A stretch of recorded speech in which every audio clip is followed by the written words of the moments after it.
Hello everyone, हमारे channel में सभी का स्वागत है।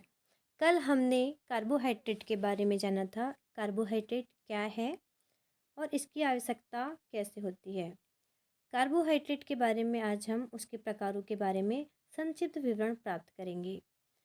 आइए जानते हैं कार्बोहाइड्रेट के बारे में कुछ और। 1 ग्राम ग्लूकोज के पूर्ण ऑक्सीकरण से हमें 4.2 किलो कैलोरी ऊर्जा प्राप्त होती है और इसकी सबसे छोटी इकाई सेकेराइड होती है। ये याद रखिए, 1 ग्राम ग्लूकोज से हमें 4.2 किलो कैलोरी ऊर्जा प्राप्त होती है। अब इसमें हम जानेंगे किलो कैलोरी क्या होता है। तो 1 लीटर पानी का तापमान 1 डिग्री सेल्सियस बढ़ाने से आवश्यक ऊर्जा की मात्रा को हम किलो कैलोरी कहते हैं।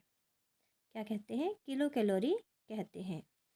और हमें शरीर की कुल ऊर्जा की आवश्यकता के लिए 60 से 70% कार्बोहाइड्रेट की आवश्यकता होती है। और जो कार्बोहाइड्रेट होता है वह घुलनशील तथा अघुलनशील मंड के रूप में प्राप्त होता है। इसके बाद हम जानेंगे कार्बोहाइड्रेट के प्रकार। कार्बोहाइड्रेट के प्रकार यह 3 प्रकार के होते हैं। कितने प्रकार के होते हैं? यह 3 प्रकार के होते हैं। मोनोसेकेराइड, ओलिगोसेकेराइड और पॉलीसेकेराइड। हम ओलिगोसेकेराइड को डाइसेकेराइड के रूप में भी जानते हैं या फिर डाइसेकेराइड भी कहा जाता है। डाइसेकेराइड और पॉलीसेकेराइड। हम अब मोनोसेकेराइड के बारे में जानते हैं। मोनोसेकेराइड क्या होता है? मोनोसेकेराइड जिसमें सिर्फ केवल 2 कार्बन की इकाइयाँ होती हैं उसे हम मोनोसेकेराइड कहते हैं। कार्बन के आधार पर मोनोसेकेराइड निम्न प्रकार के होते हैं। जैसे हम ट्रायूज। क्या? ट्रायूज। ट्रायूज में क्या होता है? 3 कार्बन होते हैं जिसे C3H6O3 के रूप में जानते हैं। इसके उदाहरण ग्लिसर एल्डिहाइड डाइहाइड्रोक्सी एसीटोन होते हैं। मोनोसेकेराइड में टेट्रोज जिसमें 4 कार्बन पाए जाते हैं। C4H8O4 हम लिख के बताते हैं आपको। C4H8O4 यह इसका सामान्य सूत्र होता है। इसके उदाहरण एरिथ्रोलोज और एरिथ्रोज होते हैं। फिर थर्ड नंबर पे कार्बन की मात्रा के आधार पे इसमें होता है पेंटोज जिसमें कितने कार्बन होते हैं? 5 कार्बन। कितने कार्बन होते हैं? 5 कार्बन। यह 5 कार्बन से बनता है, इसीलिए इसे पेंटोज कहा जाता है। इसका सामान्य सूत्र होता है C5H10O5। इसके उदाहरण होंगे राइबोज जो हमारे आरएनए में पाया जाता है, डीऑक्सीराइबोज डीएनए में पाया जाता है और एक राइबोलोज इसके निम्न उदाहरण हैं। अब हम बात करेंगे हेक्सोज की जिसमें 6 कार्बन पाए जाते हैं और सामान्य तौर पर हम इन्हीं ग्लूकोज मतलब इन्हीं मोनोसेकेराइड को पढ़ते हैं। ग्लूकोज, फ्रक्टोज, गैलोक्टोज, रैमनोज और मैनोज। इसका सामान्य सूत्र होगा C6H12O6। क्या होगा? C6H12O6। इसके उदाहरण यही ग्लूकोज, फ्रक्टोज, गैलेक्टोज, रैमनोज और मैनोज होंगे। जो फ्रक्टोज होता है उसे यह कीटोज व लेबोज के नाम से भी जाना जाता है। फ्रक्टोज कीटोज व लेबोज के नाम से भी जाना जाता है। और 5वां पॉइंट होगा हमारा हेप्टोज। क्या होगा? हेप्टोज। इसमें 7 कार्बन पाए जाते हैं और इसका केवल एक उदाहरण सीडोहेप्टुलोज। क्या होगा? सीडोहेप्टुलोज। इसका सामान्य सूत्र क्या होगा? इसका सामान्य सूत्र होगा C7H14 ऑक्सीजन 7। इसमें कार्बन के कितने अणु होंगे? 7। हाइड्रोजन के 14 और ऑक्सीजन के 7। यदि हम इसे कुल मिलाकर निकालेंगे तो सभी में 1:2:1 के रूप में यह होता है। अब हम जानेंगे ओलिगोसेकेराइड के बारे में। ओलिगोसेकेराइड कितने प्रकार के होते हैं? ओलिगोसेकेराइड होता क्या है जानेंगे। ओलिगोसेकेराइड में 2 से लेके 10 इकाइयाँ पाई जाती हैं। 2 से 10 तक इकाइयाँ जिन भी कार्बोहाइड्रेट में पाया जाता है उसे ओलिगोसैकेराइड कहा जाता है। इसके उदाहरण हैं सुक्रोज, माल्टोज और लैक्टोज। और थर्ड पॉइंट है पॉलीसैकेराइड। यह 2 प्रकार का होता है, सम पॉलीसैकेराइड और विषम पॉलीसैकेराइड। वे इकाइयाँ जो समान पॉलीसैकेराइड की बनी होती हैं उसे सम पॉलीसैकेराइड कहेंगे, और जिसमें विषम इकाइयाँ होंगी उसे हम विषम पॉलीसैकेराइड कहेंगे। सम पॉलीसैकेराइड के उदाहरण है स्टार्च, सेल्यूलोज, ग्लाइकोजन और काइटिन। और विषम पॉलीसैकेराइड होंगे हेपेरिन, पेक्टिन और हेमीसेल्यूलोज। इसके बारे में हम जानते हैं अब डिटेल से। ग्लूकोज क्या होता है? ग्लूकोज क्या होता है? तो ग्लूकोज क्या होता है? ग्लूकोज को हम दाक्ष शर्करा या रुधिर शर्करा के रूप में भी जानते हैं। वह इसे कोशिका की ईंधन के रूप में भी जाना जाता है। यह रक्त में पाई जाने वाली सबसे अधिक शर्करा होती है। इसे ब्लड शुगर कहते हैं। इसका सामान्य सूत्र हमने अभी जाना, C6H12O6 होता है। सबसे ज़्यादा ग्लूकोज अंगूर में पाया जाता है और यह इसलिए इसे अंगूर की शर्करा भी कहा जाता है। इसकी कमी से हमें हाइपोग्लाइसीमिया, यदि हमारे शरीर में ग्लूकोज की कमी हो जाए तो हमें हाइपोग्लाइसीमिया नामक बीमारी होती है, और इसके लेवल बढ़ने पर हमें डायबिटीज़ या हाइपरग्लाइसीमिया भी कह सकते हैं। यह बीमारियां होती है।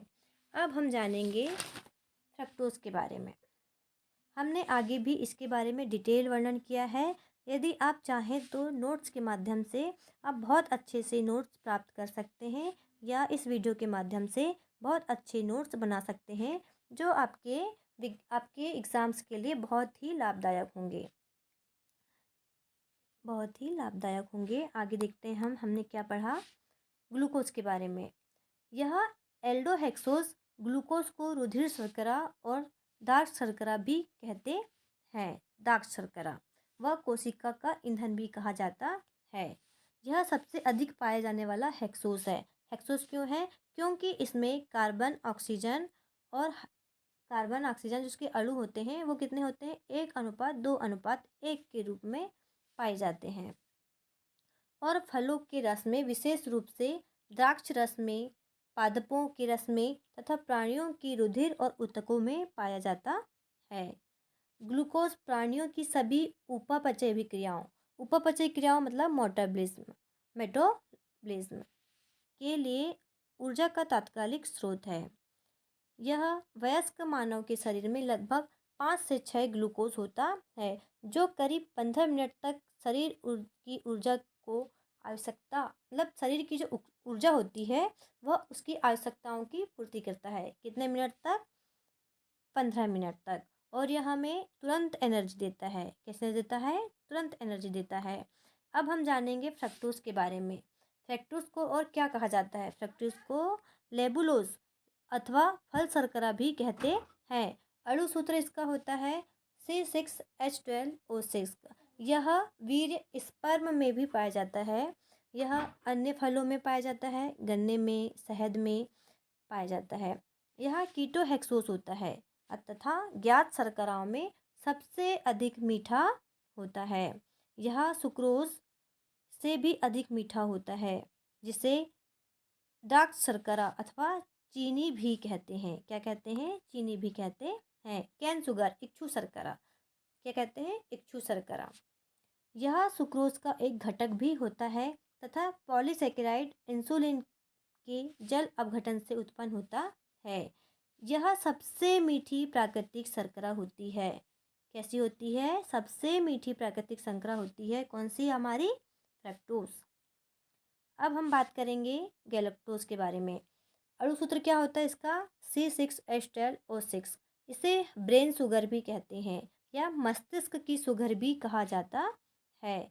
यह मुक्त सैकेराइड के रूप में नहीं पाया जाता है। यह एल्डोएक्सोस अपेक्षाकृत बड़े कार्बोहाइड्रेट के जल अपघटन से प्राप्त होता है। जल अपघटन से प्राप्त होता है। यह दुग्ध शर्करा लैक्टोज का घटक है। ग्लाइकोलिपिडों में भी गैलेक्टोज पाया जाता है, जो मस्तिष्क और तंत्रिका तंत्र के घटक होते हैं। आगे हम जानेंगे डाइसैकेराइड। डाइसैकेराइड क्या होता है? हमने डाइसैकेराइड के बारे में जाना, आज हम उसके उदाहरण के बारे में जानेंगे। उसका उदाहरण क्या है? माल्टोज। यह काय काय से बना है? यह दो मोनोसेकेराइड से मिलकर बनता है, एक ग्लूकोज और दूसरा ग्लूकोज, मतलब यह दो ग्लूकोज से मिलकर बनता है। माल्टोज में दो ग्लूकोज की इकाइयों का बना होता है। यह एक अपचायक शर्करा है, इसे अनाज की शर्करा भी कहा जाता है। आप बिल्कुल इसके दूसरे नामों को अच्छे से याद करिएगा। क्या कहा जाता है? अनाज की शर्करा कहा जाता है। माल्टोज अथवा माल्ट शर्करा की प्रकृति में अल्प मात्रा में पाया जाता है। जो माल्टोज होता है वह शर्करा की प्रकृति में अल्प मात्रा में पाया जाता है।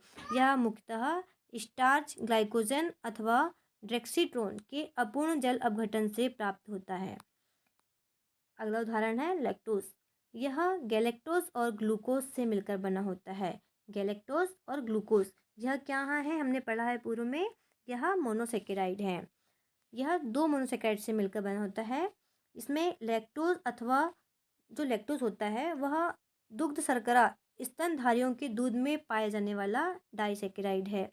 इसकी हल्की मिठास के कारण इसे मिल्क शुगर अथवा दूध की शुगर भी कहा जाता है, जिसका शिशु जन्म के बाद स्तन ग्रंथि हार्मोन द्वारा संश्लेषण होता है। गाय के दूध में, काउ मिल्क में इसका औसतन 4% लैक्टोज होता है, जबकि मानव दूध में 6 से 8% लैक्टोज होता है। सुक्रोज। अगला उदाहरण है हमारा सुक्रोज। सुक्रोज किस किस से मिलकर बना होता है? सुक्रोज ग्लूकोज और फ्रक्टोज दो मोनोसेकेराइड से मिलकर बना होता है। इसे सुक्रोज को चीनी शुगर, इच्छु शर्करा, चुकंदर शर्करा और टेबल शुगर भी के नाम से भी जाना जाता है। इसे व्यापारिक मात्रा में गन्ने व चुकंदर से प्राप्त किया जाता है। किससे प्राप्त करते हैं? गन्ने और चुकंदर से प्राप्त करते हैं। सुक्रोज के जल अपघटन में ग्लूकोज व फ्रक्टोज की एक एक अणु प्राप्त होते हैं। कितने अणु प्राप्त होते हैं? एक एक। किस किस का? ग्लूकोज व फ्रक्टोज का। ये क्या है? दोनों मोनोसेकेराइड। क्या है ये? मोनोसेकेराइड। माल्टोज व लैक्टोज की तुलना में सुक्रोज कैसी शर्करा होती है? अपचायक नहीं होती है। अब हम पॉलीसेकेराइड के कुछ उदाहरण देखते हैं। हमने पढ़ा था स्टार्च। क्या पढ़ा था? स्टार्च। स्टार्च कैसा है? ये सम पॉलीसेकेराइड। सम पॉलीसेकेराइड में समान मोनोसेकेराइड से मिलकर बनते हैं। स्टार्च। स्टार्च क्या होता है? स्टार्च के बारे में हम जानेंगे।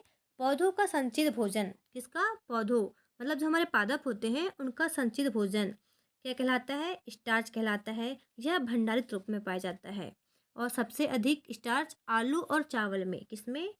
आलू और चावल में। आप बिल्कुल इनके उदाहरण याद रखिए, यह पेपर में डायरेक्ट पूछता है कि सबसे अधिक स्टार्च किस में पाया जाता है, तो चावल में और आलू में पाया जाता है। यह 250 से 300 ग्लूकोज, कितने ग्लूकोज? 250 से 300 ग्लूकोज के जुड़ने से ग्लूकोज बनता है। स्टार्च परीक्षण के लिए आयोडीन टिंचर का उपयोग करते हैं, जिसे काला या बैगनी कलर पाया जाता है। इस तरह हम स्टार्च की परीक्षण भी कर सकते हैं। अब हम जानेंगे सेल्यूलोज के बारे में। सेल्यूलोज, आपको यह पता ही होगा कि सेल्यूलोज पृथ्वी पर सर्वाधिक मात्रा में पाया जाने वाला कार्बनिक यौगिक है। यह 6000 से 10,000 बीटा ग्लूकोज से मिलकर बना है। यह पादप की कोशिका भित्ति में पाया जाता है। यह पादप की कोशिका भित्ति में पाया जाता है। इसका पाचन मानव शरीर में नहीं होता है, बल्कि जानवरों में, दीमक में इसका पाचन करने वाले बैक्टीरिया पाए जाते हैं। दीमक में इसका पाचन करने वाले बैक्टीरिया पाए जाते हैं। लिपिड्स के पेड़ के गुदे से कागज़ बनता है। सेल्यूलोज से रेयॉन रेशा बनाया जाता है। इसे कृत्रिम रेशा भी कहते हैं। ग्लाइकोजन, यह एक प्रकार का पॉलीसेकेराइड है। सम पॉलीसेकेराइड कैसा है? सम पॉलीसेकेराइड। इसे 1700 से 6 लाख अल्फ़ा ग्लूकोज से मिलकर बना है। कितने ग्लूकोज से?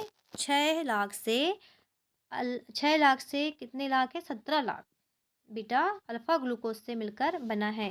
यह जंतु के यकृत में व कवक में संश्लेषित होता है। यह संचित भोजन के रूप में ग्लाइकोजन के रूप में उपस्थित होता है। काइटिन, यह दूसरे स्थान पर पाए जाने वाला सर्वाधिक समपॉलीसेकेराइड है। यह कवक की कोशिका भित्ति में पाया जाता है।